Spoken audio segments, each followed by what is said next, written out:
Beth Bond with Southeast Green. I am the curator of sustainable business and environmental policy news at Southeast Green.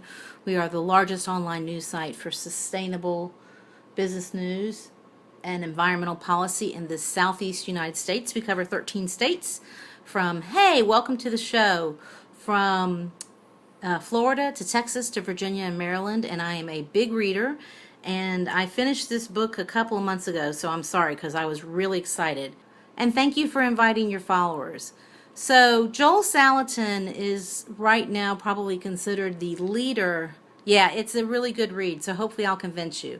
So Joel Salatin is sort of the leader of what I would call the natural farming, y'all, let's get this back together kind of thing. He is out of Virginia. His farm is Polyface Farm. He speaks all over the world. He has a bunch of books. And, you know, first of all, he is a Southerner. Sometimes people don't consider Virginia Southern, but he is Southerner. So this should tell you a little bit about this book. A Farmer's Advice for Happier Hens, Healthier People, and a Better World. So I just wanted to read a little paragraph to sort of show you his writing style. Actually, it's one sentence, but this is a perfect description of his writing style. In half a century, we've never bought a pound of chemical fertilizer and don't apply pesticides, herbicides, insecticides, or any other side to our plants and animals. Is everyone hungry? Does everybody want his food? So this book goes through sort of step by step about how they farm at Polyface. But more importantly, it also talks about all the challenges they have in regards to what he calls the FDA FDA and the USDA USDA, and how counterintuitive and overregulated our system has become, and how basically that means it's not capitalistic anymore, because the regulations are all geared towards the large manufacturers, who then in turn use those regulations to prevent small farmers from basically operating. There's a whole chapter dedicated to how he wanted to do organic sausage, and I shouldn't say organic because it's not USDA certified, but he wanted to do natural sausage with his pork, and how it took a year to get the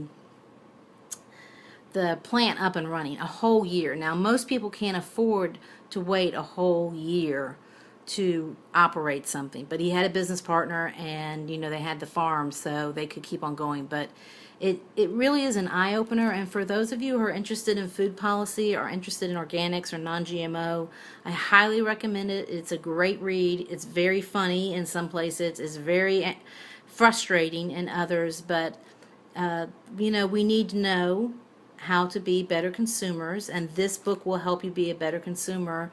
And I also think it makes a really compelling argument for why you should eat organic, whether it's USDA certified organic not, or if you know your local farmer and he's using organic practices and he's not USDA certified. So check this out. Oh, did you? Okay, I'm gonna make sure I save it. Thanks Kaylee.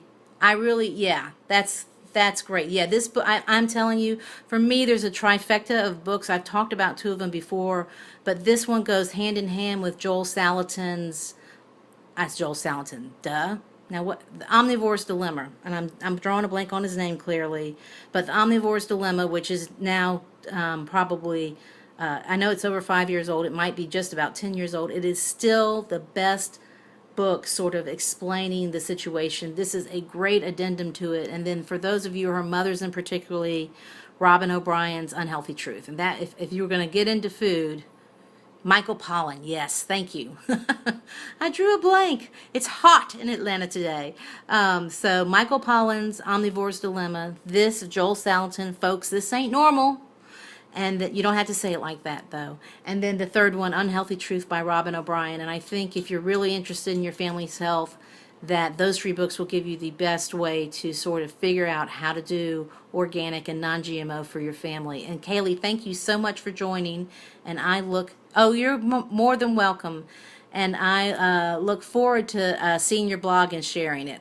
So I am signing out from Folks This Ain't Normal, and for Southeast Green, please remember that all these periscopes actually do end up on the site under full of useless information is what I call it. But most people argue with me and say that it's valuable information, which is lovely. Have a great day. Thanks. Bye.